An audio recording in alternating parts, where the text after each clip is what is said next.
Welcome to Digitally Creative. I'm your host, Vincent Ferrari, and joining me this week, he is the king of Buttjoints, the one and only Ed Johns. What's going on, man? How you doing? Great, man. Yeah, thanks for inviting me. This is should be a good time and have Oh, yeah, fun. it's going to be great because we are the only two people in the entire universe that are not at Workbench Con this weekend. Exactly. That's my qualifications for this call, right? Right, hey, So, you listen, I put out a call. I'm like, hey, if anyone's not going to Maker Camp and you want to record Friday afternoon, let me know. And, well, Ed goes, I'm available. I'm like, let's do it. Sounds good to me. Let's rock and roll. We could surely put together a fun and entertaining program. right. It's interesting because I could probably have just like driven to your house because you're like an hour away. You're not even on the other side of the country or anything. It is kind of wild. Like it's like this. I will chat with you here, and the next time I see you will either be at Maker Camp or at Jimmy's. Like it's wild. Like we Right. live so close to each other, and we will never bump into each other. It's like Right. Well, yeah. I mean, New Jersey guys are like that, right? I mean, I yeah. guess it's because like the whole maker community, like that Northeast, is so dense. Like you're always meeting other people. It's like I didn't know where you are. Like, yeah, I'm around the corner. Like, and we usually meet each other at maker camp. Like, oh, do you know so and so? He's from New Jersey. It's like, no, who's that guy? You know? Well, it's so I used to live in Suffern, which is where Okay. Rob Rojas lives. Right. Rob literally lived 5 minutes from where I lived. I never saw him in Suffern. I saw him twice by Jimmy. It's like Right. you had to drive 2 hours north to see a guy I live 5 minutes away from. Exactly. Yeah. So, That seems like but I was gonna say most of us like it that way. We like our friend interaction and planned intervals, and then we kind of recharge our batteries, and we're good for 6 months. I do think there's something to that. I think the idea, we always talk about how makers are very isolated and very soloistic in the work that they do. I think we like it that way. I think we like being Right. able to put our friends away at the end of the day and go, "Okay, good. I've seen them, and if I wanna see them again, I can go see them, but I don't have them, like, there's not like this Yeah. tortuous interference in my life." It's like healthy boundaries. So Exactly. it's all on Exactly. your phone, so you could just mute that chat for a couple hours if you're like, I had enough. So, You yeah. you are you are one of those guys you are one of the guys, especially with the Northeast people, you're one of those guys that everyone around here seems to know, like, we've all chatted with you at some point or another. You and I are also in the Working Hands, but not Working Hands, Makeshift. makeshift podcast group, which is an absolute hoot. I'll be honest with you, one of the best reasons to support that podcast is to get into that chat. That chat is a Right. riot. I don't even say much. I just read it. It's like reading the funny papers every day. But you have a reputation of being, I don't want to say a smartass because I don't think you're a smartass, but you have a reputation as being like the funny guy in the room, like the class clown. Like everyone, you tell someone that you're going to talk to Ed Johns, and it's like, oh, dude, he's hysterical. You're going to love it. You're going to love it. So before we get into how you became known as the clown prince of Northeast makers, why don't you tell us a little bit about yourself, the kind of stuff you make, the kind of stuff you do, and so on and so forth? Yeah. So I make for fun and relaxation generally. I have a real job that is a corporate job, but it's good or whatever. But it's nothing related to what I make. Okay. I like to call myself a woodworker, but I think in woodworking I'm still kind of a novice. Well, you've Um, sharpened a pencil, right? yeah, I put it. Oh yeah, yeah, yeah. I put it in the So you lathe. are a Yeah, woodworker. exactly. Um, then I own a Harbor Freight welder, and I've proven that I can make some metals stick together sometimes. So I guess I'm a welder now too. Um, yeah, and so like yeah, I really like to concentrate on the traditional woodworking stuff, but I think I have some flexibility in terms of like, oh, that looks cool. Let me go try that, or so I don't have that need to like make money to eat. So Sure, sure. um, there's a part of I think all of us that are like, oh man, that'd be great if we could just be full time makers. But then it's the other parts like, yeah, but then I have to make, like you can't. Right.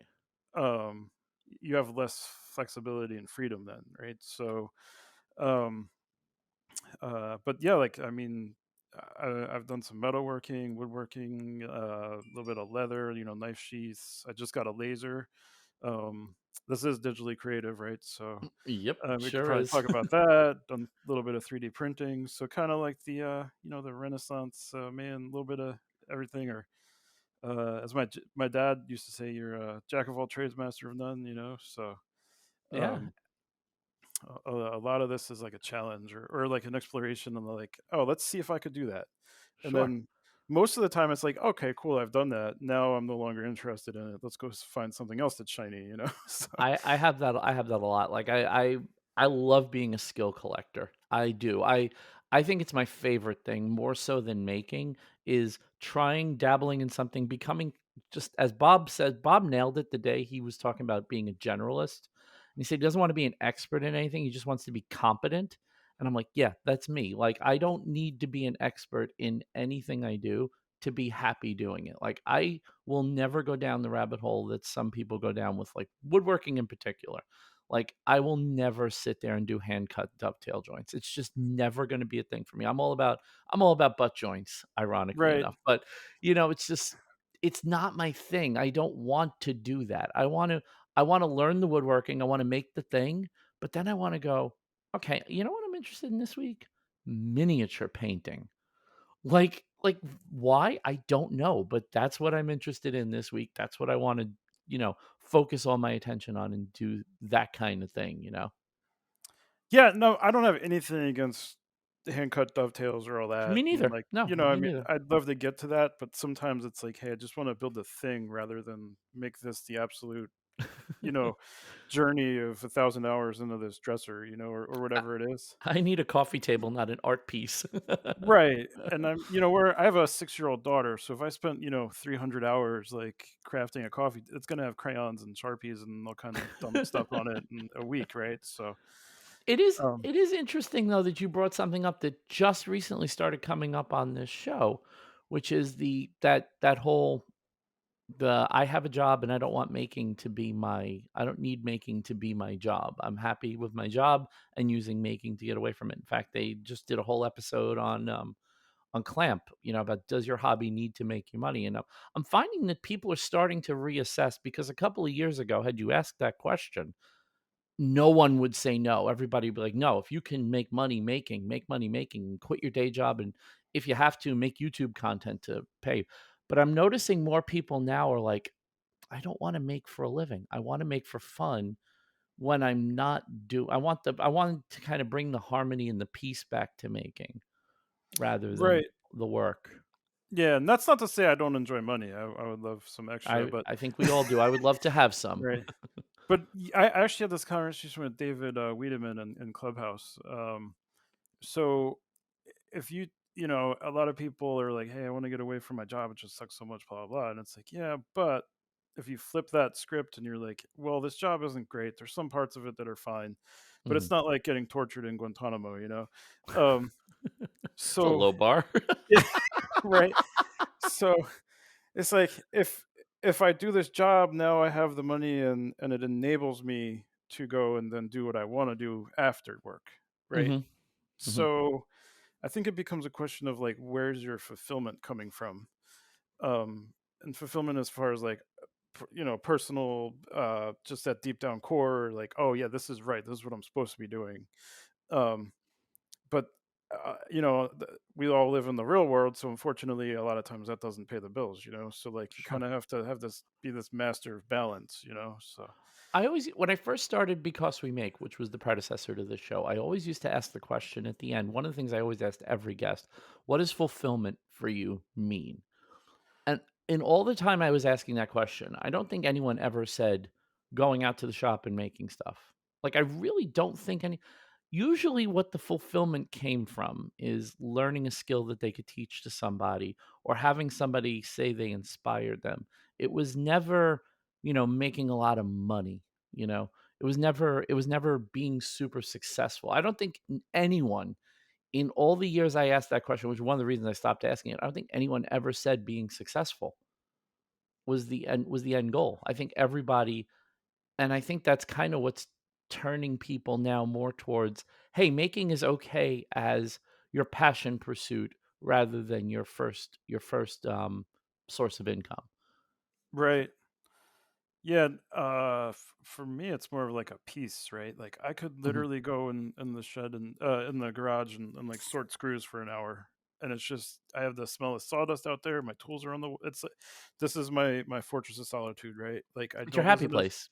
It's your Yeah, happy place, yeah. I don't listen to news in there. Like, you're not allowed to come in there and fight with me. Like, this is my temple here, you know. So How long have you been doing this kind of stuff? How long have you been woodworking? Like, how long have you would you say you consider yourself a maker?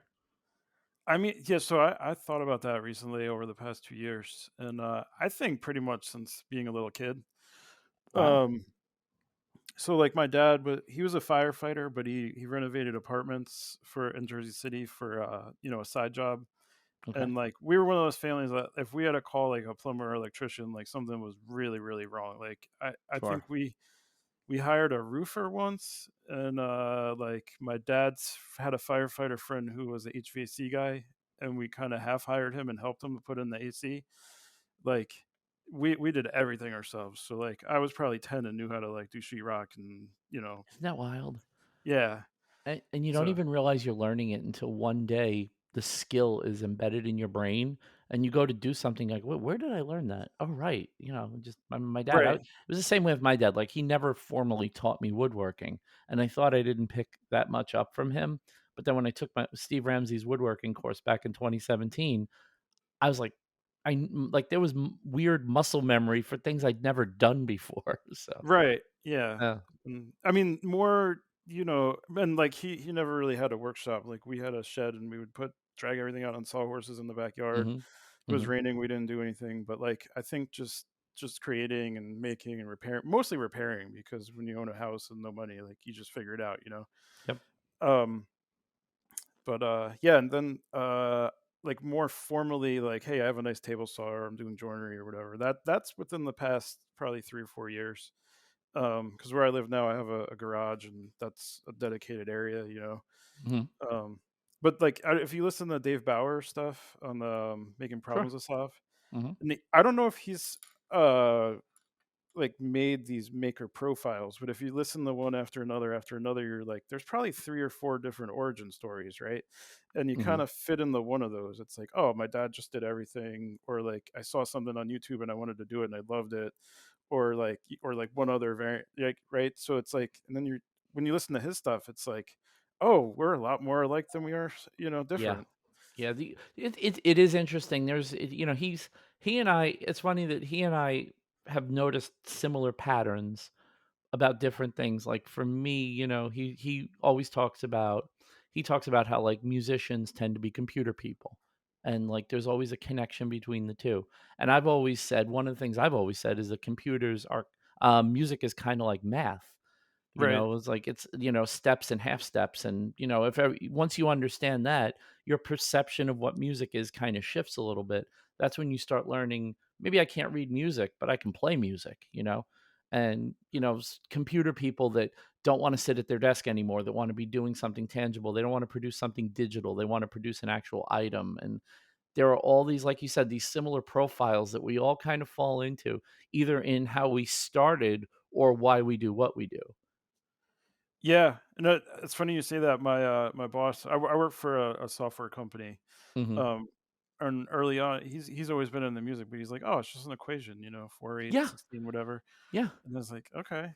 And then I think like a lot of what I do is like thinking of process, right? So it's Mhm. like, okay, we want to do this. This is what we have. How do we get there? But all these other criteria. So then when you think of like woodworking, it's like, oh well, I can't glue it together before I do this, and then I need to sand the inside, and so it's the same kind of process Right. flow because you're always setting up for the next procedure. I've been consulting over the last couple of days. I just formally started consulting on this. I'm actually consulting on a patent application. And it's like, I don't know anything about this, right? So what did I get? I got a sample patent, I got the data sheet, and I'm working with someone, and we're basically, actually, just this morning I had like a 1 hour call just as a regroup, and I'm probably gonna have one after we're done recording today, just another regroup of where we're at. And it's wild, like, it's so much fun, and you look at the drudgery of it, like, writing a patent is very specific, the language is specific, the format is specific, and yet I'm working on this, and I'm enjoying it so much. I'm like, "Okay, so this section is okay, this is what they need here, so how do we put our product into this format?" And it's that problem solving, like you said, process oriented thing. Like, oh, we have the thing. We need to explain the thing in such a way that we can protect the thing so that it's our thing. Right, It's so much it's such an odd outside the box thing, and yet I'm enjoying it tremendously. Like I'm excited about doing this one bit of consulting more so than any consulting I've done. So right. Well, yeah, you kinda have the outline though, right? Like, you need this, and this, and then how do you fit into that, right? so what we have is a patent, period, just a formal patent, and we are just conforming the information we have about our product to fit that format, which Okay. sounds really easy until you realize what goes into a patent. It's like, wow, Right, there's a lot of information in that 3 pages of stuff. But right. Well, actually, I'm kinda reminded of when I was an EMT, mhm, so every emergency scene is a little different, right? But sure. in training, they're like, okay, you break it down. Like, we got to triage this. Like, hey, what resources do I need? Okay, number of and so like if you can take all this craziness and trauma and everything else, and then fit it into this outline, it works for like 90+% of the whole thing. Mhm, mhm. So now I'm just in this conversation right here. I'm thinking like, oh, we just did the same thing 3 times, you know? Yeah, So yeah. It is funny, right? Like, and people and that's why I think that's why I like Dave's podcast so much because he comes at it from a theme where makers are problem solvers by their very nature. And when you think about how much problem solving you do, like I was watching you as you in the group and as you were coming up with your Make What You Fear 2023 project. This we're going to talk right, about it in a second, which is it's okay, absolutely batshit. I love it. But watching you come together with it and watching you, I remember when you started buying the parts, and then I remembered, you're talking about attaching stuff and it not really attaching very well. And it's like, yeah, I remember all those. Like, right. the problem being, how do I get to what's in your head from this ridiculous pile of parts? Yeah. So, so we're jumping right into that topic, We or can talk about it. Sure, let's talk about it now because why the hell not? Because today is the last day for it, right? Or was it? it Yeah, was or was it? Tuesday, It so the was Tuesday. Okay. last day of February. Yeah. Okay. So yeah, everybody's project is out, so no one's going to copy you at this point. And I saw yours. I watched it being formed, and I hadn't seen the final reel until this morning, actually. Okay. And I'm looking at it going, "Holy crap, he got it to work." Because I Right. wanted to know if you got it to work before we had you on here, so we could either talk about your incredible success or your ridiculous fail. And it Right. freaking worked. I was so Right. impressed. So yeah. All right. So I don't do a lot of your viewers, listeners, listen to Working Hands, or should we give them like a There's a primer? lot of overlap, but feel free to elaborate. All right. So Working Hands podcast is our friends Keith and Tony. Mhm. It's kind of a general maker sort of podcast. There's a lot of shop talk, and then they do a lot of like jokes or like inside kind of talk. Where if you're a follower, you would get like the whole pencil sharpener scandal, all that Which stuff. unbelievable that that thing blew up the way it did. It's like it was big, and then, of course, Jimmy did it, and it's like, "Oh my god, well, Yeah, Jimmy did it, now we all have to do it." right. So last year I think was the first year they had a challenge called "Make What You Fear." Mhm, And last year's so it was basically, hey, we're gonna issue a challenge to the maker community, to do a project and then submit it, and then there's prizes and judging and all this stuff. Last year's challenge was use a material that you don't normally work with. mhm. So like a woodworker could use metal or leather or whatever, and a blacksmith could use wood. Except they left it pretty wide open, and there was some crazy stuff that came out of there. Um, Granite urinal. yeah, that's Matt. Yeah, yeah. So, I gotta look up by the way, I gotta look up who made that because I wanna have a picture of it in the video version of this, yeah, but I it don't was, remember who made it. Matt Sutter, First Do Construction. You're the So, best. You're the yeah, best. I should start having a co-host again. right.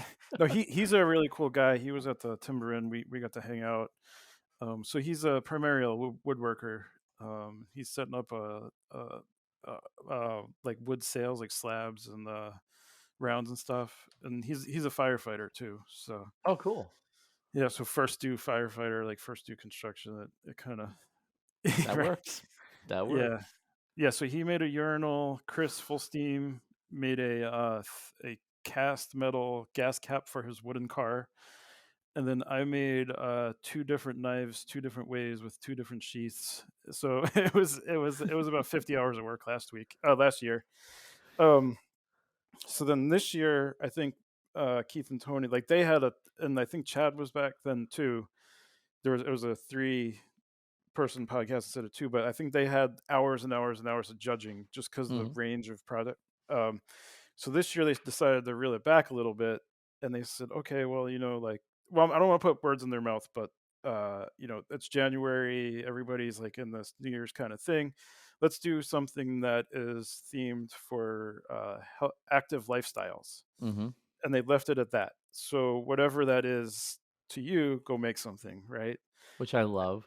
Yeah, and I think they were, like, expecting, like, "Oh, a leather armband for your phone when you're, like, running," or, like, a weight rack, or, if you're a turner, you make a baseball bat, or, like, just, like, things like that. But then they had me on the freaking podcast, and Keith will deny it to the day, but we're all drinking, and, he's putting me on the spot, "What's your idea? What's your idea?" And then I was like, "Oh, what about, like, a Flintstones powered pedal, like a foot car?" Uh-huh. And then during this and the after show, that idea kind of developed into, well, like, that's kind of like not really useful, right? So let's make it like a pedal car with like bicycle wheels. And then my inspiration was actually a guy in Ghana in Africa. He's like this guy in some village somewhere, and he fixes bicycles. And he was on like national news because he made something that looks like I think he did a BMW or a Mercedes Jeep. I was like, I want to make that. If this dude in Africa can do it, like, I have an entire shop full of tools and like, Right. right. So yeah, so then it started off after that, and I was like, all right. And I've never done anything like this, so it was just like a design challenge. And actually, my whole plan is on that piece of cardboard that's in one of my stories, one of Oh, my wow. posts. Okay. Yeah, I was like, all right, this seems like it'll work. Time to get going. So What could go wrong? Everything's gonna be yeah, fine. I mean, I got nothing to lose, right? It's just like hundreds of dollars in time, right? Um, So then I essentially just I ordered 2 brand new Huffy bicycles from Walmart.com, and they showed up, and then I put them together, wrote them. There's a reel of me doing the Napoleon Dynamite jump thing, that's kinda funny, and then, I cut them apart with a grinder. So and, during that, I was like, "Man, 10-year-old me would think I'm awesome, dude, like, I just bought 2 brand new bikes and cut them apart." So, yeah, and, It was a bold idea when you I didn't listen to the after show, so I didn't know where it was going, but then as I started to see it come together, I'm like, "This guy's insane, I love it." Like, it right, was like, at the same time, like, "There's no way that's gonna work," and then that's pretty smart. Like, he made it yeah. work. Yeah, I mean, I think design-wise, it was probably not the most effective way to do it, but, I was like, "Oh, let's just make it out of 2 by 4s, like, get, like, a Benueta sorta, like, anybody can do this sort of vibe." And, like, I bought I Yeah, go That's ahead. what I loved about your project, by the way. But I just want you to know that, like, that's what I loved about your project. Like, you didn't use, like, sheet titanium and, whatever. Right, Like, this was a very as ridiculous as it is, it's a very approachable project. It's great. right, and, like, Keith was, like, begging me, "Come down here and get my MIG welder, come down here and get my MIG welder," and I'm like, I mean, I just wanna, like, see if I can do it with my little." When I bought that Harbor Freight welder, it's flux core, and it was an $89 welder. So, like, Perfect. they're a little bit more now, but, like, it's the crappiest welder you can buy. Of course. Um, and, Spatters like a mother.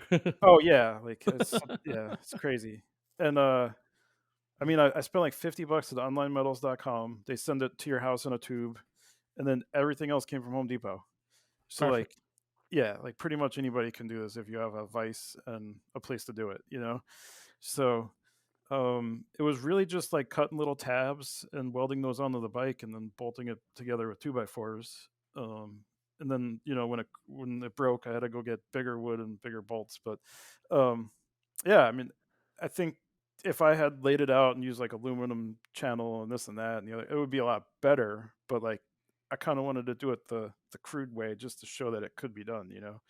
I think the fact that you did it that way and it works is way more impressive than had it been, like, obsessively engineered and perfectly designed and, Right. start 3D printing joints and stuff and. Right. I don't know if I had time for that though. Like, that was the other thing, right? So 2 months sounds like a long time, but, like, It's when not. if you had 2 months, 40 hours a week, just this, yeah, you could come up with something awesome, but if you have, a life and a job and a kid and everything else, like, it comes up fast, you know? Well, this is why I mean, I'm not even gonna lie, this is why I generally don't do challenges. I mean, last year for Make What You Fear, my Make What You Fear project wasn't one that I did for the challenge itself. It was a project I'd already done, but I was hand painting it, and if anyone knows me, up until about this year, hand painting was something I just didn't do. Like, Right, no freaking way am I hand painting anything, never. Terrified to paint, never happy with the results, right? That was one of the first things I've hand painted. I don't wanna say in my life, but it's one of a very short list to that point that I had ever hand painted, and I was terrified of doing it because there was a definite order of operations to it. But realistically, that project was happening whether the challenge happened or not. I am terrible at challenges. I don't generally do them. Like, if it's a charity thing and it's like makers do something for charity, I'm in. I don't care right. who's doing it, I don't care what it is, I'm in. If it's a challenge, I'm probably not gonna do it. I'm not even gonna lie. And I'll support the people doing it. I'll vote. I'll donate a gift if I need to, but it's not my thing. And it's funny because I don't know, this year, the category of active lifestyle, I'm like, I don't really live an active lifestyle. Like, this isn't my bag. But I'm seeing what people are doing. I'm like, man, if I was just more creative, I probably could have come up with something. Right. Well, I mean, you saw what Lucas did, right? Lucas Man Made, I did and he ma not. oh my god, dude, he made a pedal-powered bandsaw. Oh, so he was the one doing that. Okay. Yeah, yeah, yeah. So I that knew about the project. I didn't know who was actually making it. yeah, that was Lucas. So, and, I mean, Wow. I don't wanna put words in his mouth, but, that was a pretty skill-wise, I think he's more than capable, but design-wise, that was a challenge to, because if you look at it, like, the gizmosity factor is he's got chain drive to, U-joints to belt drive. So he had 3 different Good drive lord. systems, and it did a 180-degree turn in this whole rack thing he put together. That's So, wild. yeah, and we talk all the time, and then I think about a week or 2, before the end, we're like, "We're just done with this, man." Like, like, we Yeah, and I feel like it's interesting because on the surface, this looks like an assembly and production challenge, right? Right, And then you realize that, no, it's more of a design challenge than anything else because you get these wacky ideas, and unless it's one of those just start carving on a piece of wood until it becomes what you want it to be, right. it's actually really complicated. Like active lifestyle, you start thinking a bunch of different things.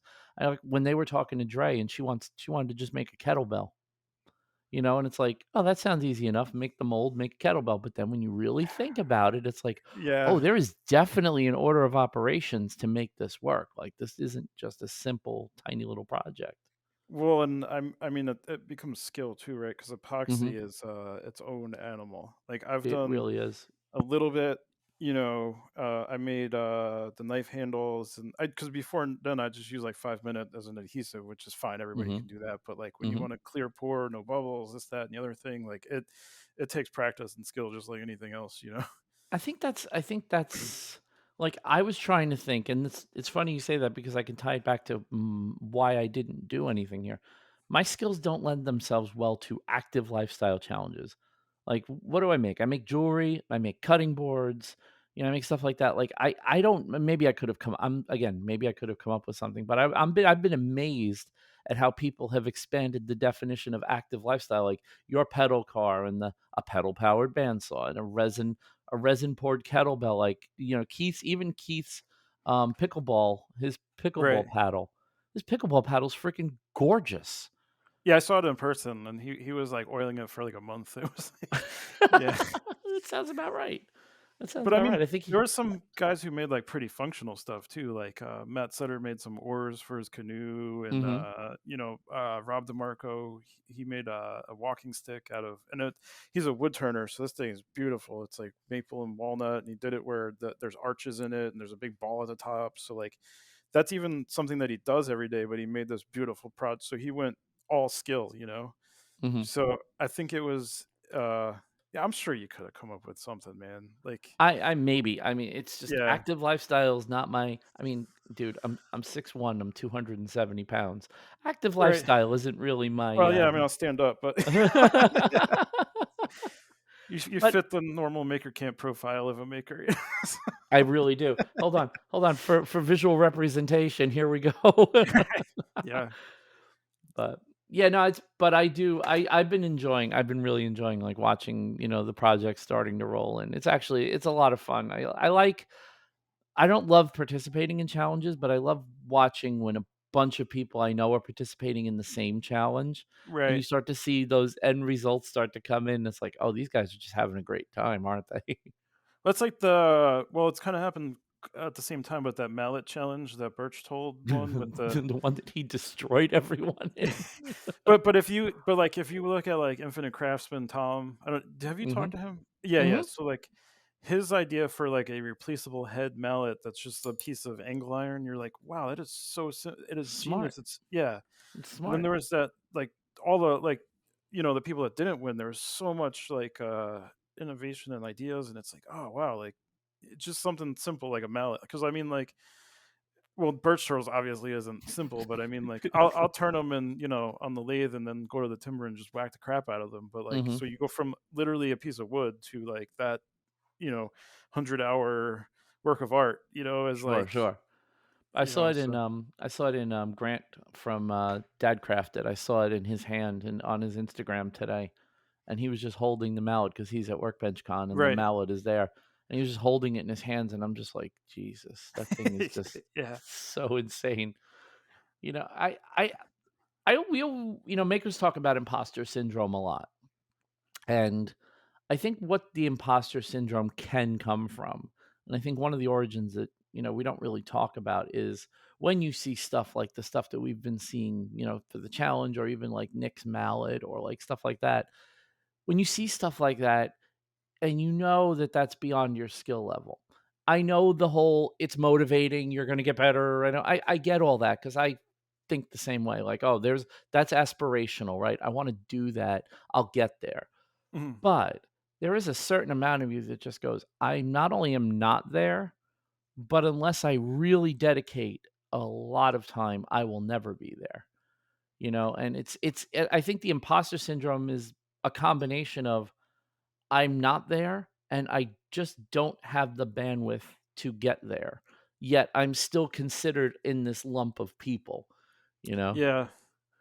So yeah, would my first thought there would be like, do I want to get there, Mhm. right? And Mhm. then is it worth the journey? Right? So, like, if I look at, like, Chris Cash's stuff, it's like, do I wanna get there? No. Yeah. No Because it's offense to Chris, obviously. no, but, Yeah, yeah, like, yeah. he It he spent however many years right, becoming a right. blacksmith, and it's Perfect like, example, by the way. would I like to get there? Maybe. Is it easy? No, then no, I don't wanna do that, right? But, like, Yeah. uh so I think it's it's an equation, right? Just like we were talking about the process, right? Okay, Mhm. where am I now? Where do I want to be, and what do I need to get there? And it's like, Right. well, do I want to invest all this time, energy, money, etc.? And that most answers for me are no. So It's the acceleration curve, right? right, So if I know I can get to a decent level relatively quickly, I'll be more interested in something than that slow, painful climb into mediocrity. right, It's like if I can pick something up and in a few applications, like I'll give you a real good example of something recently that I've been doing a lot is leafing. Like, I had never done it before, and I did the first piece I ever did last I wanna say it was last September or October. I did the first piece, which it's hard to see, but it's right over my head right there, right okay, there. Um, I loved it. I was so happy with it, and it's the first thing I ever did. I had just gotten all the supplies, and the last piece that I'm almost done with, I'm just waiting for the weather to get decent again so that I can put the final coat of varnish on it so that it's protected, is absolutely gorgeous in comparison. Like, I can't believe I made these last 2 pieces that I made, and it's like, "Wow, okay, so this didn't take long." Like, this is the kind of thing I'll pursue versus, "Oh, no, you have to, like it's gonna take you 3 years to make a competent piece." Like, I'm just not gonna do it. I'm not gonna freaking do it. right, So, yeah. Well, and the thing is, it's that the time old maker thing. You see the flaws, somebody else doesn't, that's true right? too. So like That's that. recently I've not that I've been putting out crappy work or anything, but it's like if I'm looking at it with a microscope, but like the person I'm selling it to doesn't care. They're just like, "Oh, this is awesome," and they throw it in Yeah, the closet and they're you're done. looking at it up close, they're looking at it from 5 feet away. Right. Yeah. So like those cutting boards I did, like I'd love doing the all the different species, ash, maple, walnut. So you get that Mhm. drastic color. Everybody's like, "Oh, I love that." I'm like, "Yeah, but it's literally no more skill than, anything. It's literally a pile of butt joints, right?" Um, Very but on brand. yeah, I think just because you don't really see those kinds of cutting boards in Target or Walmart or wherever, Right, it's that shocking thing. And I'm okay with that because I put my what I wanted to do into it. So like it's right. a perfect kind of thing. Um, I think it's, some of it is just being happy with where you are. right, Like, knowing that you can improve if you feel like you want to, but knowing that you're like I was saying with the acceleration curve, right?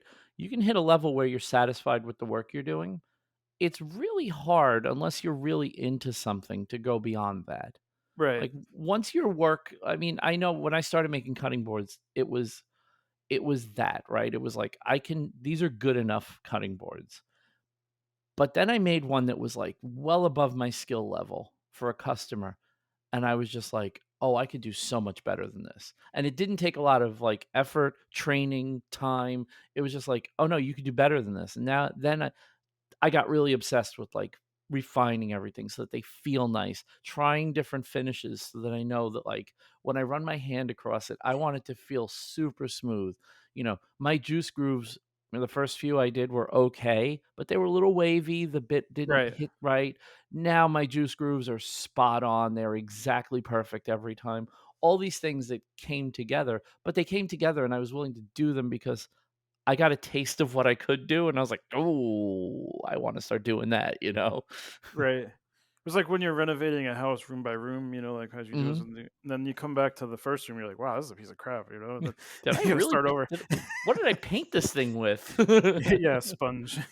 So yeah, I noticed that, because as we were getting the house ready to sell, February of actually September of 2021, as we were getting our house ready to sell, um we were cleaning I say cleaning up, but I mean, like, every room was getting either a coat of paint or, like, really, really getting some attention so that it staged well when they came in to take pictures for the real estate listing.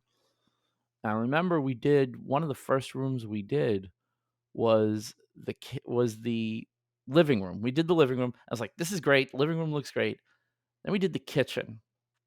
And we didn't put a ton of effort into the kitchen, but we just made it better, like, all right, the way around, like, I took the old, range hood off and put a new range hood on, and then, all these visible things that were very obvious, and when that kitchen was done, I was like, "Man, we could have been living in this kitchen for 10 years? What the hell is right. wrong with us?" You know? But then you go to the first room that you did, the first room, which is like a paint job, and you go, was I drunk when I painted this? Like, why is there paint on the ceiling? Like, Well, the and they answer is always yes. I used to drunk paint all the time. oh, I think most people do drunk paint. It's funny. Everybody has like they want to have paint parties with beer and pizza. It's like, what do you think happens Yeah, after you drink all the beer? It's like unless you've eaten all the pizza, also that right. beer, those paint lines ain't gonna look so good. Yeah. Well, before No I had a kid, cutting it was in like, after beer. yeah, do that first on the first beer, right? I always So, remember I inherited that so well because my dad always hated painting. He hated painting. Like, he would every house that we had, we bought 1 bedroom we would rent rather, 1 bedroom smaller than we needed, and my dad would put up some kind of temporary wall. Like, that was his thing. He was like, "I can do this. I'm a carpenter, I can make this work." And he would put up a temporary wall. And then when we leave, yeah, just unscrew it, break it down, throw it in the garbage, whatever. right, And but he would get to the point, like, he would put the whole wall together by himself, didn't care. Laying out framing it out, putting up studs, drywalling the whole thing with barely any help. Sometimes he would get me and then one of the other neighborhood kids to help him hold the drywall while he screwed it in, right? When it came to painting, he'd spackle, and he would sit in the living room, and my mother would go in and do the painting. Like, he would not touch painting. Like, it just wasn't a thing for my dad, so You had the Yeah. other my dad didn't let my mom paint anything because it would just be everywhere, you know? So that's yeah, and he'd go to, like, the Benjamin Moore and buy the most expensive brush and this and that, and it's like, you don't Mhm. realize when you're new, like, the amount of money you spend on the brush is directly related to the quality of that cut line, you know? It really Like is. I learned that I think I was talking about it on last week's episode with, Steve McDonald, but I learned that from Al Schultz from New York Woodworks, because he needed manpower, and I may not have his skill level at things, but I have manpower. I have lots of it. So I went up there and I was painting green rings on something he did for a client. And I didn't get as many done as I had hoped, but what I learned very quickly from using his was good brushes matter. right. They really, really matter. Like, it's really important to use good brushes. Like, even if your paint is trash, use good brushes. Yeah, I mean, you could get a pretty nice finish with just Home Depot paint if you had a, like, a 20 or $30 brush, Yeah. like a good painter can make money with any paint if he's got good tools, you know? I have learned, like, I most of the paint that I have, I mean, I have expensive acrylics, I'm not a savage, I'm a civilized man who puts his pinky up when he paints like everyone else. But most of the paints, aside I have expensive acrylics, but then I also have, I bought a giant set of 48 of the, craft acrylics from Michaels. They are fantastic paints for $1 a bottle. They really are, like, it's a miracle that you can get this much color for 50 bucks. And obviously Right. it's Michael's, so everyone has coupons, but once I changed over to better brushes, my painting experience was so much better with the same paint. Like, I was miserable with the brushes I bought at Michael's, oddly enough, but then I think I spent $75 on a set of brushes. It was like 12 brushes for $75. I'm like, and that was Al's fault, strictly Al's fault, and I'm using these brushes, and I'm like, man, it is amazing what a difference this makes. Like, it's unbelievable, and I guess it translates into painting walls and stuff. Maybe I should stop using Harbor Freight chip brushes as cutting in brushes. Oh my god, dude, that's for, like, putting oil on a machine, like Oh, I know. Those brushes are awful. yeah, It was always funny because you would realize how awful they were if you did a light color and you could always see the bristles sitting in the paint as you went right. over something. Like, nothing Well, like, stays. one thing for cheap brushes is, like, Jeff and Rob at Green Street, Mhm. they don't use, those Harbor Freight silicone brushes for glue. What they do is they take an acid brush, like the ones from Harbor Freight, and Yes. they cut them with a sharp scissor, then they pull all the hairs out, and then they use that for their glue, and then they just toss them. Huh. And he's like, "Yeah," and his Okay. and so, I mean, they're a production shop, so, like, they don't really wanna sit around, like, buying $10 Rockler silicone brushes Sure. and cleaning them. Sure. But he's like, "Dude, the amount of joints that I do, like, you don't need that silicone thing. Like, it's cool to watch the glue pull and all that, but, like, those were more of the hobbyist kinda guys, right?" And I was like, "Oh, that's like another use for a good cheap brush, like, just use the acid brushes for your glue joints, you know?" The mentality changes. That's interesting you say that because the mentality does change. When I was making a lot of cutting boards, I used to use one of those silicone brushes. The biggest one is only like an inch. They're not Right. big brushes. And I was using one. I was like, this is amazing. And I was at Harbor Freight one day and I was near the where the car parts and body filler stuff is. And they had that pack, and everyone has these, the yellow scrapers. That's like there's 4 different size yellow scrapers. It's like a $2 package of Oh, for Harbor the Freight. Bondo, yeah, right? Yes, Okay, yeah, those. So I'm like, "You know, this would probably be really fast for spreading glue." Like, true. this looks and I got them, and my cutting board production time just fell by, like, 25 minutes because it was like, "Oh, just slather the glue on and just run that card up and down a few times, and look at that, perfectly even." Seconds. Like, Right. yeah, Yeah, production, the production people are the ones I like, because for me, I'd rather have my processes be fast than perfect. right. And I mean, especially with, like, glue, you're gonna scrape off all the extra anyway, and you're gonna put it Exactly. in, like, so it doesn't really matter. Most of it's gonna squeeze out especially when you're making Yeah. cutting boards. Well, did you see that meme? Oh, maybe it was on TikTok. So anyway, it was a guy and he's like, "This is the pressure you think you need when you begin woodworking." And he's just like clamping down on the pipe clamp, and he's like, "This is the pressure you really need." Oop, just a Yeah. little. So, that's another thing that, it's again, that's a you do it, and so if you clamp down too hard on that stuff, it's gonna slide. It's gonna Right. warp. You're always gonna have a cup, almost always if you clamp down too hard. One of the first things you have to learn is you don't need to clamp it down like a gorilla. You As just long as it's don't. squeezing out, you're good. Yeah, yeah, and, I used to be like, "I want it all to squeeze out." Like, no, you don't. You just want it to come to the surface. You're done. Stop. Once Right. it's at the surface, you have enough. Maybe you need to clamp it a little more. Add another clamp in a spot where you're not getting squeeze out, and you'll probably get squeeze out there too. It probably just means it doesn't mean you don't have enough glue. It probably means you don't have enough clamps. Right. Yeah, you So could it's the wild per how much you learn. Woodworking is wild because you think you know a lot, and then somebody just comes in and goes, "Yeah, watch." And somebody, I want to say it was Matthias Wandel because it seems like the kind of thing he would do. He actually did a test where he really wrenched down a clamp versus just making enough contact to get squeezed out. There was no measurable difference. I right. think it was him. And I watched the video. I'm like, what the hell am I stressing about? Because all these clamp companies are like, yeah, we have 17 tons of clamp force. You need like 5 pounds. Yeah, Like, just enough to hold it together for half an hour. yeah. Yeah. Is woodworking, I mean, I know you like to call yourself a skill collector kind of the way I do. Is woodworking, like, would you consider that your thing? Because, like, I mean, I consider, as far as the making world goes, woodworking is my thing, even though it's not, I don't have the crazy passion for it that some other people do, but I do consider it my thing. So I was wondering if Yeah, I it's think yours. so. I think I love the material, Hmm.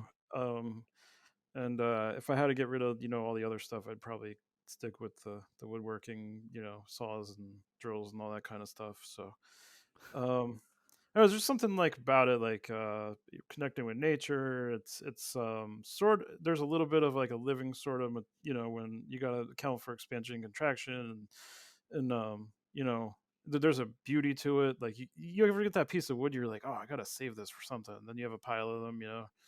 So It broke my heart. I bought a whole bunch. I went to the local place where I get all my wood from, and I was pulling Paduke out, because you buy it by the board foot, and right. you go over to the bin, and there's Paduke. Take what you want, and we'll measure it, and then you pay us. I took this one piece of Paduke out.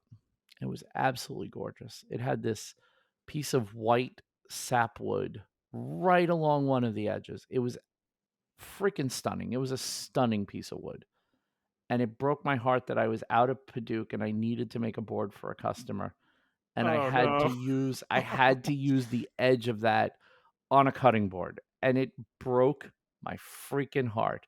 Like, it was either that or the customer wasn't gonna get their board in time. I was like, "Nah, it's just gotta be. I gotta just, Right. I'll find another one day." But so what I actually did was I used maple in the middle of the board, and then I used opposing pieces with the sapwood, so it kinda looked like a crooked line going through the middle of the board. It looked really, really good. I Okay. was so happy with it, but it broke my heart so much. But yes, I have had those moments where, God, this material is just stunning. Like, when you see Al showed me something when I was in his shop the last time. It was a piece of maple that it had this shimmer that was just like, "Are you kidding me?" Like, it literally looked like he poured pearlescent paint on the top of it. It was Right. wild, and that's just the figuring of the wood. That's just it. Is that chatoyance or is that something Yes, else? that's the word. Okay. Oh, Yeah. he Yeah. used the word too, and I was like, "Damn, that's a Sunday word, bro." Yeah, that's the buzzword going around now. PJ Flesher, he actually had that all. He was going on about that for a while. That's where I learned it from. It's a wild feature because it's funny because things change, right? So there was everybody wanted burl. Everybody wanted some kind of burl and some kind of knotty and, like, some kind of dotty pattern on it, and now it's like chatoyance is the thing. Like, Yeah, they want that wavy look to it, and man, that piece he got was gorgeous. yeah, I have But a lot of sapele like that.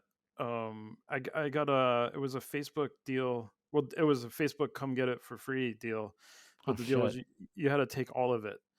And Okay. I'm like, dude, I'm on my way. I got an 8-foot pickup truck, and like it was How filled. much is all of it? Just give me an idea so I know what to bring, but I'm on my Right. way. Yeah, he Am had I a renting a truck or am I, right. like, So I mean, there was like little firewood kindling pieces, but then there was like 4 foot, 6 foot. There was a piece in there that was about 20 inches wide, a slab of sapele. I'm like, holy! oh And my apparently, god. this dude like knew a guy who worked at a furniture company, and then he gave him a hand by like getting rid of their garbage for him. Like, yeah, I'm on my way, and he's like, and the thing with like Facebook, everybody complains about is like if you're just trying to be a nice guy and give stuff away, like nobody shows up. Like you charge them Yeah. $20, you got ding ding, is it available? Like 100 of them, you know? Not only is it available, but can I have it for 10? Yeah, Like, right, you wouldn't take it for nothing, but you'll take it for 10. right. Got it. So, Oh, yeah, but a lot of my stuff comes from Jeff or like Facebook or like, reclaim sort of free stuff. But yeah. oh, we got on that because of Chatoyance. But yeah, this is the Yes. appeal I have is you plane it and throw some finish on it. You're like, holy, I can't give this away. And what I love is you don't see it until you put oil on it. You do Right. not see it, like, raw, unfinished, it just looks like everything else, and out of nowhere, when you first start to see it when you grain pop and you Mhm. spritz the water on it, you start to get an indication like, "Oh, this is gonna be pretty," and you put the Right. oil on it, and the oil soaks in, and it just really oh, this is by the way, this is the beauty that metal people don't understand. They Right. they they don't, they never will. I don't knock them for it. They have a different kind of beauty. But wood is beautiful in a way that metal is not and cannot be. Just can't Right. be. Just Well, can't be.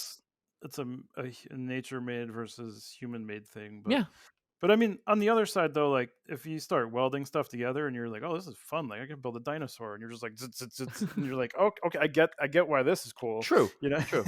But that's not the material, right? That's the Right. difference. The Right. difference with woodworking versus metalworking is the material is gorgeous, and you're Right. trying to make something out of something that's gorgeous, whereas metal, you're trying to make something gorgeous out of a material that's Not boring. really. Yeah. It's square, it's round, it's flat, whatever it is, it ain't exciting. Yeah. Well, I mean, yeah, I mean, there's different textures you can do with like blacksmithing, and you can Sure. blacken it and this and that, but Oh, like yeah, but that's not it the material, that's you. right, right, yeah, it's a skill, right? It's all the Um, skill, and that's why I admire people that do a lot of, like, metal stuff. I talked about, Bobby White. He's a jeweler in the UK, and he makes, $150,000 engagement rings by hand from one end to the other. Like, he starts with, like, literal beads of gold, and okay. he melts it down, rolls it out, cuts it, forms it, makes his own settings, like, everything. Like, everything about the man is just amazing. But what's amazing is his skill level in doing it. And that's why the metal workers to me, I'm not amazed by their material because the material sucks. It's boring. But the skill level of somebody like that, or somebody like even like a Brandy Obey, I love watching Brandy make stuff. Her work is incredibly clean. It's the staircase in her house and the things that look like the lanterns that she was making, those little crossbow arrow type lanterns and all the stuff she made. It's just beautiful stuff. And it's beautiful in a way that I'm never gonna make that stuff. Like, I am never gonna make that stuff, and so I could just sit back and admire it and go, "You're better than me. Good Yeah. job." What about, Lee Arapotch with all the octopus stuff? I Oh, don't know if another you're one. Yeah, yeah, yeah, yeah. yeah. But that was just like, holy, like, I'm never gonna be there, like, that's cool, like, I'll You just buy know it you from know you, what's funny? I don't know if you feel this because as a woodworker, not a metal worker, I feel like all the wood people are turning to metal now, and I'm, like, left it's like when all your friends like, it's like being left back almost. Like, I feel like I'm left back in elementary school and everybody moved on to, intermediate school. Like, Um, I almost feel like, oh, I'm not like granted, there are some people that are always gonna be woodworkers, but I do feel like the people in my immediate circle are all getting interested in metal, and they're all moving on to metal now. It's like metal's the new hotness now. yeah, I can see that. Maybe there's more of like an instant gratitude kind of thing, like if you go blacksmith a knife, like you have a knife in an hour. True. Like if you're making a shelf, like it's 3 days before you can put a book on it. Like I don't know, maybe it's just like Could and be. then like my wood stuff doesn't get any engagement, but then like I put like a video of me welding on those bikes, and there was like thousands and thousands of views. It's like, oh, people like sparks. I So I I've hit that. I've hit that. I've gotten to the point now where I just don't know what's gonna pop off because I yeah. I could do a 3D printed anything and just put the camera on it as the printer is just moving. Like, I don't do long time lapses. I'm talking just the printer. You could see that something cool is gonna be on it in about 3 or 4 hours, and it gets, 3,000 eyeballs on it. And then I'll do a thing where it's like, "Look at this project I made start to finish. It's beautiful," and it'll get like 50. It's Yeah. like, I don't know what you people want from me, so I'm just gonna put everything up, like what you like, ignore what you don't. Right. Well, that's like, I guess Grant and, Chris Fullsteam, their things like, "I'm just gonna post 3, 4 days 3 times 3 or 4 times a day, and, a couple here and there will pop off, and then that's good enough," you know? I wish I had that level of dedication. Like, I'm not even gonna lie, Yeah. there are weeks where I don't have that level of dedication to this show, and it's guaranteed to make me a couple of bucks every month, you know? Right. It's I don't know how people do it, and I admire it. As someone who I produce one consistent piece of content every week, and it's this show. And I know what a slog it gets to be sometimes. Like, even today, as we're talking, it is now March 3rd. When we're done recording, I'm going to immediately edit this so that I can drop it to the paid subscribers on Sunday. I'm not gonna be home tomorrow. I don't have a choice. I have to edit this tonight, and I'm like, "Oh god, that's another," like, we're gonna talk, and we'll be done in probably about, I don't know, 20 minutes or so, and that's it. Like, okay, good, now it's like 3 hours of editing and finding B-roll and putting pictures up on the screen and, adjusting audio and fixing video, and it's like, yeah, this is a slog. Like, I can't imagine producing content on a more consistent basis other than this. Like, I can't. Right. No, I mean, I'm an amateur. I mean, I do everything just on my literal cell phone. So like, I got to stop listening to a podcast to take like a 30-second video. But That's why I don't shoot anything in the shop anymore, because I always have a podcast going and I want to stop what I'm listening to yeah, shoot. It's like I actually carry a camera with me because I don't want to stop the podcast I'm listening to shoot something. right. I've been thinking about getting a second, like an older iPhone, and just have it on all the time. It's worth it. Um, It's worth but it. That's then not a bad thing, but I would tell you, there are some really good, for what it would cost you to get a used secondhand older iPhone, right, you can get a really good point and shoot camera. I mean, a okay, really good point and shoot camera. Like, I mean, and anyone that's listening can probably send you suggestions, but the Canon G7X Mark III, which is what I have, it's their newest point and shoot. It's a little better than like your typical pocket point and shoot cameras. hmm, It's a $700 camera with like a lot of accessories in it. Like, okay, you can find them used for like 5 to 600. If you wanna go a generation back, you can too. But the quality is ridiculous. Like, I could shoot the vlog video I did, a good chunk of that was shot on that camera, and it's just amazing. It's an amazing little camera. But that's why I carry that camera, for exactly that reason. I don't wanna stop listening to the podcast. Like, no, this is interesting. They're getting to the good part. I'm not stopping. right, And most of the stuff I film in the shop doesn't have a VO at the time. It's me just showing something. So right. I'll either summarize it after the shot or do a VO when I do the edit. So it's like, no, I just need to shoot, and I don't want to do it on my phone. So Yeah. Well, I mean, there's always that Gary V methodology of don't create, document, right? So like, yeah, and I kind of that's kind of how I do things. I agree.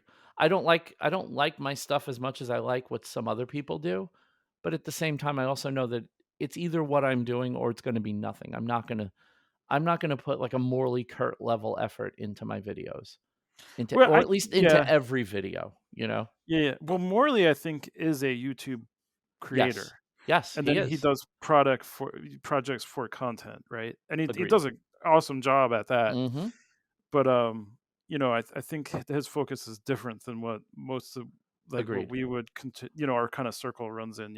So I'll watch his stuff and I'll be like, his stuff is really good. Like, it's really, really good. And I'll do my stuff and I'm like, my stuff's not as good. And you know what? I'm perfectly fine with it because I also know what he has to put in to get to where he is. It's funny, we're back to that again, right? But it's the Right. same, it always comes back to the same thing. Like, could I be a morally level creator? Yes, if I put morally level effort into my stuff, yes, I could be a morally level creator, but I'm not trying to be that. Like, I don't, that's not where I want to focus my effort in my life Right. right now. Yeah, yeah. So I don't think that's a journey I'm going on either. I mean, I was we could sit around and be spectators together, buddy. It'll be just yeah. fine. Okay, let's So just make a list of stuff we don't wanna do, right? Yeah. I know it's funny that I literally have that list of things that I'm not gonna probably ever do. Like, I'm really good with resin, but I'm never gonna be a resin expert. I'm a Right. pretty good woodworker. I'm never gonna be Chris from Cowdog. There's Yeah. certain things that I'm good at, and I'm happy with the level I'm at, and there are things I wanna get better at. If I had to focus on where I wanted to get better, for example, one thing I'd like to get better, I'd like to get better at making metal jewelry. Like, I Okay. feel like that's something that, like, I enjoy doing it a lot, and I feel like sometimes I feel like I've peaked at my skill level. Like, this is the most I can produce with the skills I have. It's time to learn new skills, and I actually am okay with learning new skills for that. As far as, like, cutting boards and other woodworking stuff, no, I'm pretty happy with where those projects are. You know, when somebody asks me for something, I can make it, and they're usually happy with it. That's all I need. Like, that's good enough. Right. So, Yeah. Well, it's funny you say cow dog. Like, um, he was at the timber inn, right? yep, yep. So you have people who literally like Patty Gilstrap, right? She's amazing. But Mhm. she comes in, she's like, "Well, what do I do?" And I was like, "Oh, just chisel, whatever." And so we're like, newbies never touched the framing slick up to people like Justin and Chris, and we're all working in harmony, and it doesn't matter. That Yeah. goes back to that maker maker community. Everybody's equal kind of thing. It's And the it's the best. right. And It like is the Chris best. is a really cool dude. Like if you Mhm, actually talk to him, like his content's kind of like holy crap. But mhm. like if you go to him and be like, "Hey man, like I have a Stanley chisel and a saw I bought at Home Depot and I made this." And he's like, "Oh, that's cool. Like if that works for you, that works for you." But he's more of like, "Well, I'm going to go down the Japanese rabbit hole and all this other Yes, stuff and hit my chisels yes. with a hammer and blah blah blah." So I don't know, maybe sometimes it's like that the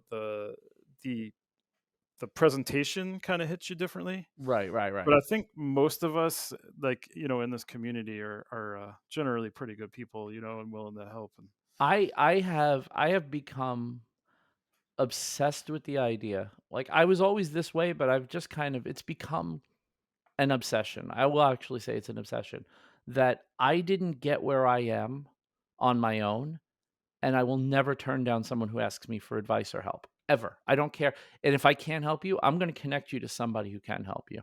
right, And I've just gotten it's become more than just a like a guiding principle.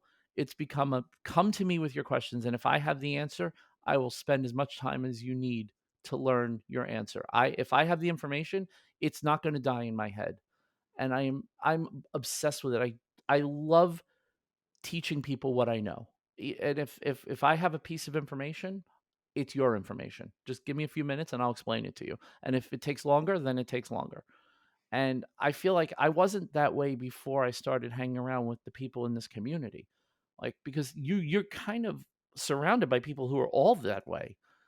And it's like it's motivating. You don't want your thoughts to die in your own head, you know? right, yeah. And I mean, like, if you know the information, somebody else knows it too. So if you're becoming this gatekeeper, like, you're not going to be successful, right? No, Like, you get weeded yeah, out very quick. Those kind of people that don't share anything and don't participate, they get weeded out very quickly. right. You know, I think they that's don't not last.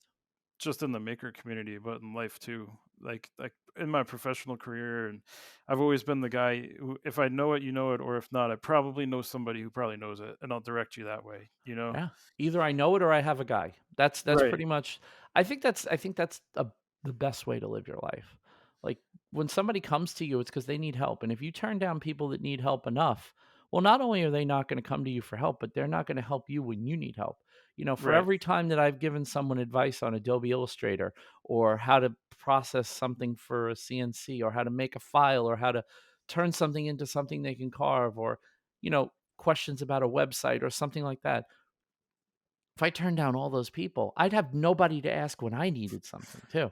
I mean, even if it's purely selfish, fine, it's purely selfish. But if I need my people to answer questions for me, I have to answer questions for them. right. It's an exchange of knowledge. Yeah. So Talking about we Illustrator. Oh, are we getting close to the? no, no, go ahead, go ahead. It's Oh, about Illustrator. yeah. Well, I was thinking like, oh man, I'm on digitally creative. Like, I gotta talk about something digital. So, I'm starting to realize that just is a guideline, not a okay. not a hard rule. So go for it. But yeah, Adobe Yeah. Illustrator is my love language at this point. Yeah, I'm getting real close to just paying that subscription because Worth it. It's yeah, worth more it. and more people are like, yeah, just use Illustrator. I was like, I got to learn this now too. So I got to learn Fusion. I got to learn Illustrator, and I'm gonna uh, tell you, as someone who learned Fusion first, learn Illustrator first, because okay, Fusion becomes a lot more usable when you can even if you're just making the most basic of stuff, in Illustrator and then bringing it into Fusion. Okay. Especially if you're gonna learn Fusion for cam, right?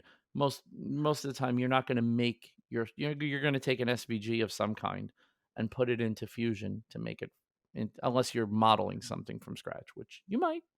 Okay.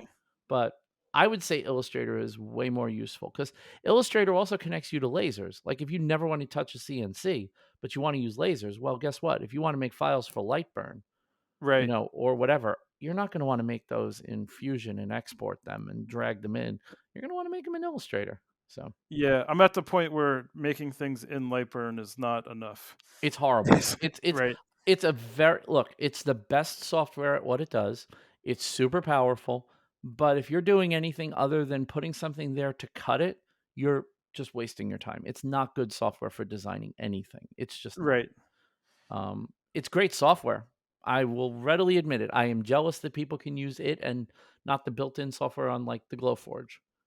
But damned if it isn't like the worst software for designing something. It's atrocious. Right. Yeah, I got that trace feature down where you could just pirate, clip arts and stuff, and then I got, okay, center line, vertical line, all right, cut. So Yep, yep, yep. It's yeah, I would say look, I was telling, I don't remember who I was telling, but I used to buy every other year. I used to buy the upgrade for Adobe Photoshop. And it used to cost me $300 every other year, okay? $300 every other year, but if I bought when you buy Photoshop at the time when I was buying it was like 7 and a quarter, 750, something like that. I used to buy Photoshop because I used it all the time. It was worth it for me to buy it. But now for a little more than that every year, I'm getting every app. And right. it's like if you weren't pirating this stuff, you see the value. The only way you don't see the value of the Adobe Suite at $60 a month or whatever it is, I don't even know what it is, I just pay it. But if you don't see the value at $60 a month, it's probably because you were pirating it before. Yeah, right. Being bluntly honest, and I'm not judging you for pirating, but that's why you think $60 is ridiculous because you were getting it for free. Yeah, but I mean, one project is will pay for that. Probably even more if you're pricing appropriately, right? So Well, that's a whole other discussion. That's yeah, the that's another hour. Yeah, Yeah. that's something that John Malecki and, Brad Rodriguez would probably talk about more than anything else because none of us know how to price our shit. It's just the Right. ongoing discussion. Yeah, the So go away price is never high enough, then you or have to or do the thing. yeah, I was gonna say, yeah, you give them the what you think is the go away price, and they're like, "Ah, sure, no problem," and you're like, "Wait, that was my go away price. What is everyone else charging for this thing?" Right. So, why don't we switch over and do some things of the week because you had an interesting thing of the week that I was not even somehow it kinda slid past my Yeah. radar, so, Okay. let's talk. Yeah, I guess in my circle of makers, we're always talking to like the Facebook deals for the drill presses and all the big machines that we have nowhere to put. But then the Mhm. problem is you have to move them somehow. So Chris Full Steam Designs just made he modified a Harbor Freight engine crane to fit in the 2-inch receiver hitch on the back of his pickup truck. Pretty So now brilliant. essentially he has a pickup truck crane that he can move these big heavy things around with. So now Lucas wants to do one, I want to do one. So like maybe that's the maker crane thing is might be another a trend to go on here. Is there I mean, I was thinking about this when you first told me what your thing of the week was, and the only question I have, and maybe I mean, I had a pickup with a box hitch on the back just like these. Right. Is there a weight limit on those? So yeah, so we had this discussion too. Okay, okay. So It's like, am I just being overly cautious? I guess not. Okay, good. yeah, so if the question was, is there a weight limit for homemade pickup truck cranes? No, because you're not supposed to do that. But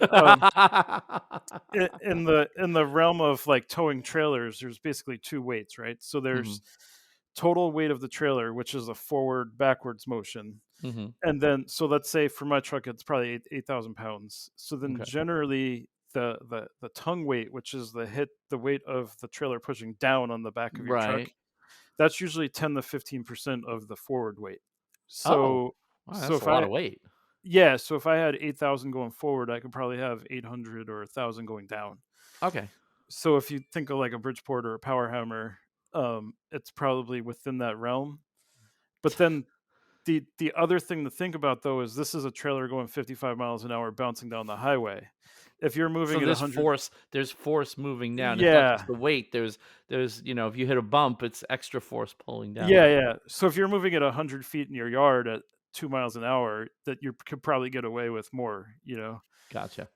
So there's always a safety rating built into things when for consumers, you know? So Yeah, let's because I push was that to thinking, the like, when I had my pickup truck, the full tow limit was 6,500 pounds. right. And that was, like, the max it could pull. So I'm like, "Okay." But that's, like you said, that's like dragging it behind you. Like, what about bearing down on the trailer hitch? Like, how much, Yeah, I that'd guess probably if you be put it in sev far enough. yeah, Yeah. well, your tongue weight would probably be 650, 700 pounds. Yeah, which is not a whole hell of a lot. The crane would probably the Right. crane would eat up a lot of that. But that's the consumer limit when you're dragging it down the highway on 287. Right, So right. if you're moving it from, your driveway to your shop, you could probably get away with double that. So you could probably move a Bridgeport. Like it'd be scary as shit, but like, you could probably do it. I think I'm just gonna leave that to the professionals, but Right. it does look borderline insane. Like, I'm looking at the videos as we're talking. It does look borderline insane, but it's also insanely smart. Like, And it'll yeah, get and the job done. you need a engine crane, a piece of 2-inch tube, and two big straps. So like I have two of those three things in my garage right now. So like why not do it, you know? Yeah, why the hell not? I mean, if in case you ever decide to get a Bridgeport, this Dude, is how you can do it. if I had more room, I'd have a metal shop, right? So See another one, another one. We've lost right. another one, guys. We've lost another Yeah. one.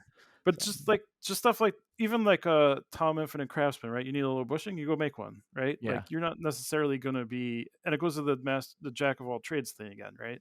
right. So I've done it. I understand that because I've done it with 3D printing. Like, right. you need an L bracket that's a weird size or very custom or hole placement in a certain spot. I fixed the bathroom vanity in my old house. I fixed with It was the first thing I ever made a 3D printed fix for.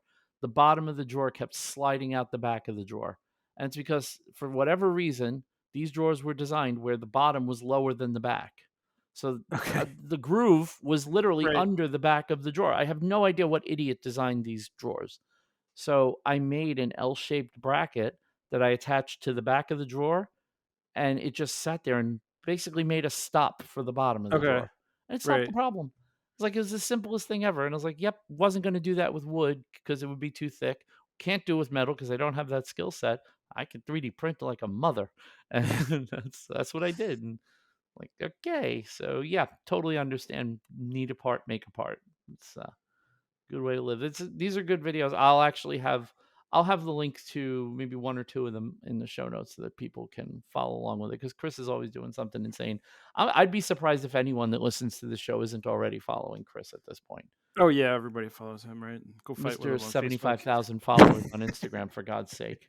I feel like Yeah. I knew all these people when nobody was following them on Instagram and nobody was watching them on YouTube, and they all got big, and I'm just sitting here, not. Not. Let's just say I'm not going to Workbench Con. But, Right. no Yeah. one's coming to see me speak there, that's for sure. Yeah. My thing of the week, I so for those of you, I won't go too far into my deep, dark history and all the emotional, pain that comes with it, but at one point in my life, I was 400 pounds. I was 400 pounds before I went on the best diet ever, cancer. Cancer was the best diet ever. I went from 400 pounds to, like, 220 pounds in, like, 8 months. It was a wild ride. Um, After my surgery, I was about the same weight. I got back up to 250. My doctors were like, "Cool, I want you to be at 250. That's good." Recently, I started feeling like my clothes weren't fitting as good as they used to. I don't know what I weigh now. I'm assuming I don't weigh that much different because the stuff still fits. It just doesn't fit as well. Like, I've ballooned and swung in weight a lot. And I know when I'm well over, it's not, oh, that doesn't fit well. It's throw it away and buy something new. I've not hit that point yet. So, but I was like, I can do better than this. Like, one day I just got the bug up my ass. So I started using a program I used years ago to drop 60 pounds once. Well, actually dropped 60 pounds a couple times. Weight swinging is a thing for me. and I use this program called Lose It, LOSEIT.com. It's very popular. Everyone and their brothers used it at one point or another. Um, I will say this much. I started using it the first or second week of January, and I saw literally it was either last yeah, it was last week. I saw someone at the warehouse that my shop is in, and I hadn't seen him in a couple of months. And when he saw me, his exact words were, "Holy shit, bro, have you lost a lot of weight since the last time I saw you?" And I guess the answer is yes, because he noticed it like instantly. And he hadn't seen me since the last time he saw me was probably the middle of December, middle of the end of December. And I started in January.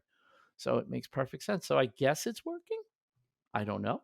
I mean, but it always worked for me. If you're it's not a crazy, fancy, complicated thing. It's calorie logging. They build a profile for you. You log what you eat. They tell you how much more you could eat, and you're done.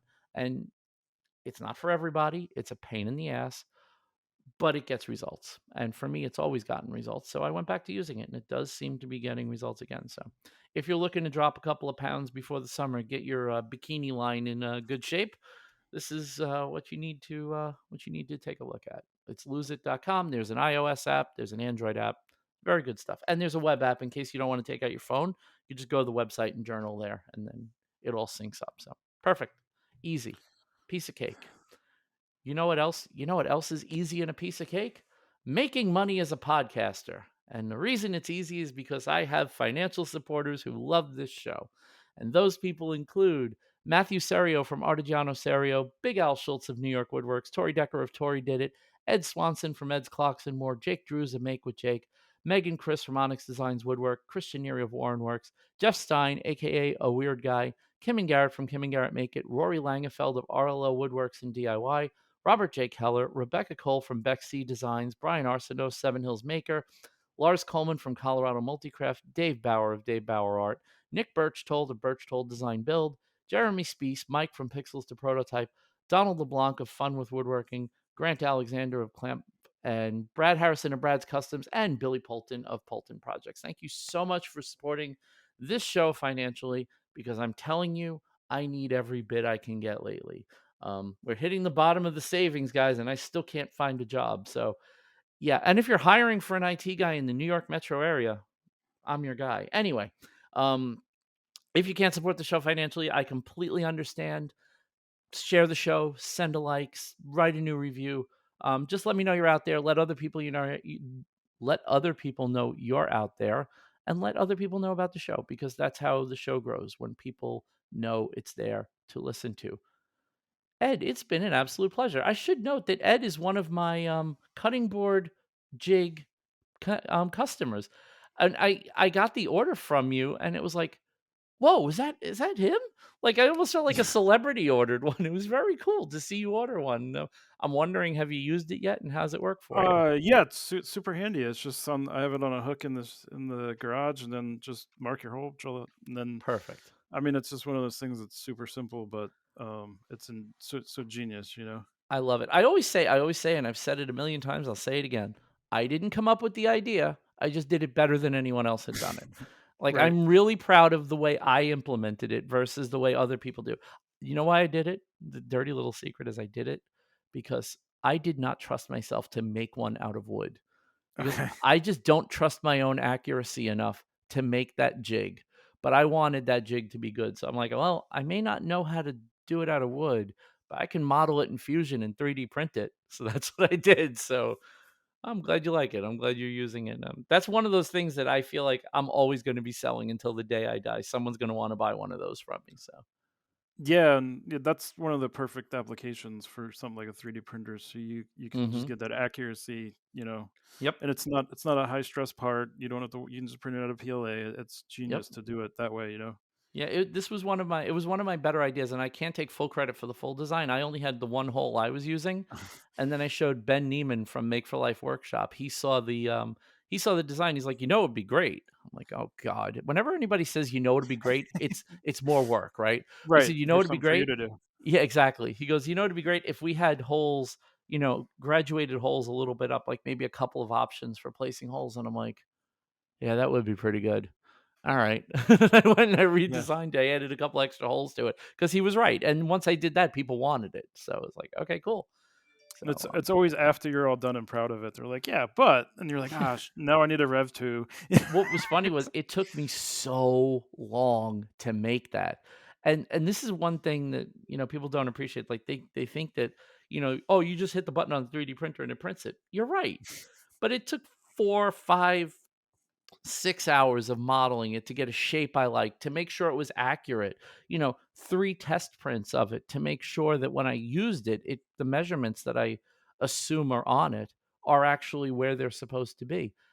It took a little practice. There's a little bit of logic on that piece that I didn't know until I made the first one. I was like, "Why are the holes all in the wrong spots?" And you realize, "Oh, I put the walls in the wrong spot, so it's resting in the wrong spot." "Oh, okay, cool." And you have to basically start over, but Right. yeah, it was a fun experience. I'm so glad you got one, and I've seen them. I've seen them in other people's shops, and I've seen other people using it. Every time I see it, I'm like, I always wanted to have that product that was in other people's shop, and now I do, and I'm super happy about it. But where can people find you and find more about you? Uh, Because you're yeah. definitely a worthy follow, and I want to make sure that all they get the full Ed coverage. Yeah, I mean, Instagram's probably the easiest place, so it's Hmm. Ed_Johns. Hmm. I'm on, Facebook as Ed Johns. I just re-upped my TikTok, so I'm starting to post some little stuff over there. And I have buttjoints.com, and, I have, my phone numbers on my Instagram, so feel free to call me too. You can just show up at my house one day, it's cool. No, no, Yeah, why that's a not? joke. You're Yeah, you're close enough. right. Maybe when I'm down there for Brickfest, I'll knock on your door. Yeah, I mean, if you wanna grab lunch or something, or maybe bring the Yeah, kid over, yeah, that'd be yeah. great. I mean, Harold's is, like, literally right there if you want a giant pastrami sandwich, we can go do that. Oh, dude. I would Yeah, love a good pastrami sandwich. I would love okay, that sounds like it might have to be a date. So, alright. maybe I'll get my selfie with you because that's my Yeah, mark that I've met somebody in person is I have a selfie with them. So, okay. even though we've been in the same spot at the same time, I don't think I have no selfies of me and you together, which is really funny, but we'll have to fix Uh, that. But yeah, I guess not. Maybe it was somebody else. I thought somebody took a selfie at Maker Camp, but yeah, maybe yeah, not. definitely wasn't Yeah, me. It wasn't okay. me. But, thank you so much for coming on. Thank you for giving me so much of your time. I know you have to get out, and so do I, because it's 3 o'clock and it's Friday, and I got some editing to do. So Yeah, stay man. tuned to the show. Go follow Ed. He's a funny bastard. And if you, I'm it's weird for me to advocate this, but go support the Makeshift podcast and join their Patreon. If you want to really see Ed uncorked, join that chat. That chat is worth being a patron of Makeshift. So go do that. Until next week, I don't know who the guest is going to be, but I'll have somebody. I always manage to come up with somebody. Until then, enjoy your week, and I'll talk to you next week.